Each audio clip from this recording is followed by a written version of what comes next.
Easy physics বই থেকে এই পর্বে আমরা ঢাকা বোর্ড 2023-এর একটি প্রশ্ন সমাধান করব। তোমরা যারা ইজি ফিজিক্স বই সংগ্রহ করনি খুব দ্রুত সংগ্রহ করে ফেলবে। প্রথম প্রশ্নটা একটু খেয়াল করো, আর্কিমিডিসের সূত্রটি লেখো। আর্কিমিডিসের সূত্রটি হচ্ছে কোনো বস্তুকে তরল বা বায়বীয় পদার্থে যদি আংশিক বা সম্পূর্ণ ডুবানো হয় তাহলে তরল বা বায়বীয় পদার্থের ওজন যতটুকু হ্রাস পায় সেটা বস্তু কর্তৃক অপসারিত তরলের ওজনের সমপরিমাণ। মানে একটা বস্তুকে যখন আমি পানিতে রাখবো তখন বস্তুটার ওজন কিছু পরিমাণ কমে যাবে। কতটুকু কমবে? ওই বস্তুটা যতটুকু পানি সরিয়ে ফেলছে, মানে যতটুকু পানি জায়গা দখল করছে সেই পানির ওজনের সমপরিমাণ। এই জন্য বলা হয় যে তরল বা বায়বীয় পদার্থে আংশিক বা সম্পূর্ণ নিমজ্জিত করা হলে বস্তু কর্তৃক হারানো ওজন বস্তু দ্বারা অপসারিত তরলের ওজনের সমপরিমাণ। মানে কঠিন ট্রামটাম আমি একটু সহজ করেই বললাম আর কি। পরের প্রশ্ন হচ্ছে পচা ডিম পানিতে ভাসে কেন? পচা ডিম পানিতে ভাসে কেন? পচা ডিমের ঘনত্ব পানির ঘনত্বের তুলনায় কম হওয়ায় পচা ডিম ভাসে। মানে এটা নর্মালি যে একটা বস্তু ভাসবে কি ডুববে সেটা ডিপেন্ড করে বস্তুর ঘনত্ব আর তরলের ঘনত্বের উপরে। যদি তরলের ঘনত্ব বস্তুর ঘনত্বের থেকে বেশি হয় তাহলে বস্তু ভেসে থাকবে। তো পচা ডিমের ঘনত্ব পানির ঘনত্বের তুলনায় কম, দ্যাটস ওয়াই ভেসে থাকে। কোনো বস্তু পানিতে ডুববে না ভাসবে তা নির্ভর করবে বস্তুটির ঘনত্বের উপর। যদি বস্তুটির ঘনত্ব পানির ঘনত্বের চেয়ে বেশি হয় তাহলে বস্তুটি পানিতে ডুবে যাবে, আর যদি বস্তুটির ঘনত্ব পানির ঘনত্বের চেয়ে কম হয় তবে বস্তুটি পানিতে ভাসবে। পচা ডিমের ভেতরে সালফার ডাইঅক্সাইড গ্যাস তৈরি হয় যার ঘনত্ব পানির ঘনত্ব থেকে কম, এই জন্য পচা ডিম পানিতে ভাসে। এরপরে দেখো 500 গ্রাম ভরের একটি গোলকের ব্যাস বলা আছে 6 সেন্টিমিটার। বলা হলো গোলকটির উপাদানের ঘনত্ব নির্ণয় করো। এখন ঘনত্ব মানে কি? ঘনত্ব হচ্ছে রো সমান এম বাই ভি। ঘনত্ব হচ্ছে রো সমান এম বাই ভি। এই যে রো সমান এম বাই ভি, এটাই হচ্ছে ঘনত্বের সূত্র। তাহলে আমার ভর প্রয়োজন আর হচ্ছে আয়তন প্রয়োজন। এখন গোলকের আয়তন নির্ণয়ের সূত্র হচ্ছে ভি সমান 4/3 পাই আর কিউব। ভি সমান 4/3 পাই আর কিউব। পাইয়ের মান 3.1416, আর কিউব মানে হচ্ছে ব্যাসার্ধ কিউব। ব্যাস ছিল হচ্ছে 6 সেন্টিমিটার, ব্যাস ছিল 6 সেন্টিমিটার, তাহলে ব্যাসার্ধ তার অর্ধেক 3 সেন্টিমিটার। এখন এই 3 সেন্টিমিটারকে মিটারে যদি নিতে চাই তাহলে কত হবে? 0.03 মিটার। তাহলে আমরা ব্যাসার্ধ পেয়ে গেছি। আর গোলকের ভর কত বলা আছে? 500 গ্রাম। যদি আমরা কেজিতে কনভার্ট করি 1000 দ্বারা ডিভাইড করি তাহলে 0.5 কেজি। তো ভি সমান হচ্ছে 4/3 পাই আর কিউব। পায়ের মান বসালাম, আর এর মান বসালাম, আমরা এখান থেকে গোলকের আয়তনটা পেয়ে গেছি। এখন গোলকের ঘনত্ব রো সমান এম বাই ভি, এম এর মান বসালাম, ভি এর মান বসালাম, পেয়ে গেলাম কত? 4420.87 কেজি পার ঘনমিটার। এটাই হচ্ছে ওই গোলকের ঘনত্ব।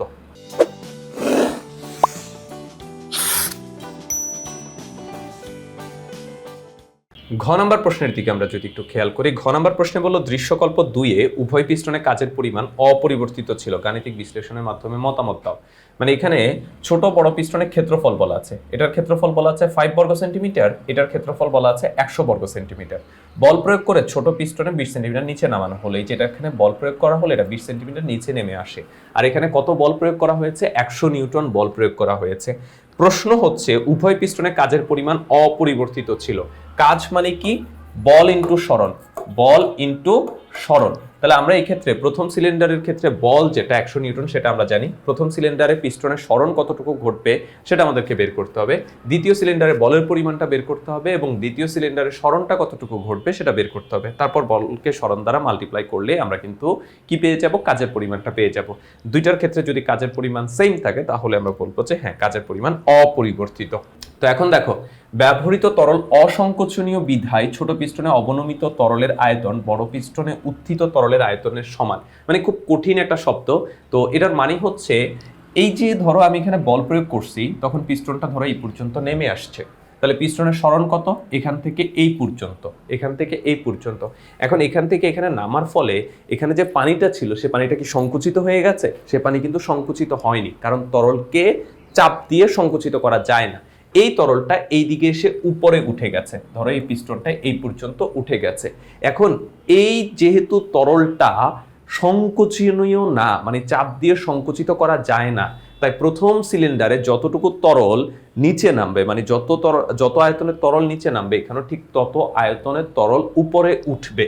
এই কথাটাই আমরা এরকম কঠিন বাংলায় লিখেছি যে ব্যবহৃত তরল অসংকোচনীয় বিধায় ছোট পিস্টনে অবনমিত মানে নিচে নেমে আসা তরলের আয়তন এবং বড় পিস্টনে উত্থিত তরলের আয়তন সমান।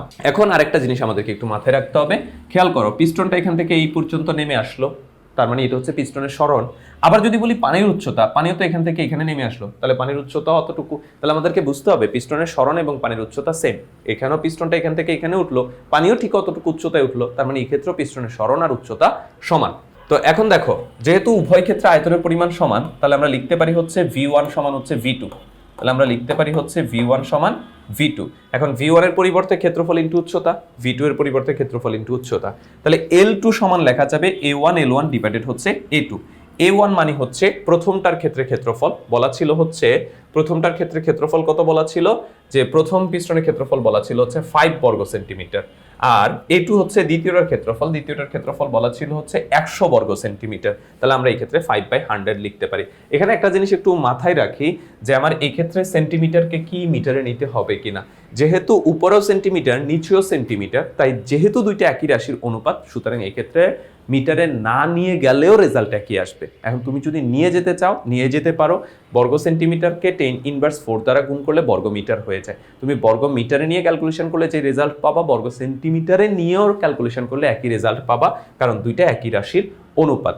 তো এখানে এর পরিবর্তে 5, a2 এর পরিবর্তে 100, L1 এর পরিবর্তে আমরা লিখলাম কত, L1 এর পরিবর্তে আমরা লিখলাম হচ্ছে 0.2 মিটার। তো এখান থেকে ক্যালকুলেশন করলে আমরা পাচ্ছি হচ্ছে কত, 0.01 মিটার। অর্থাৎ দ্বিতীয় পিস্টনের ক্ষেত্রে আমরা সরণটা পেয়ে গেছি। দ্বিতীয় পিস্টনের ক্ষেত্রে সরণ হচ্ছে 0.01 মিটার। এবার দ্বিতীয় পিস্টনে বল কত সেটা আমাদেরকে বের করতে হবে। বল বের করার সূত্র কি? বল বের করার সূত্র হচ্ছে F1/A1 সমান F1/A1 সমান F2/A2। এখান থেকে আমরা F2 সমান লিখতে পারি হচ্ছে A2/A1 ইন্টু হচ্ছে F1, A2/A1 ইন্টু হচ্ছে F1।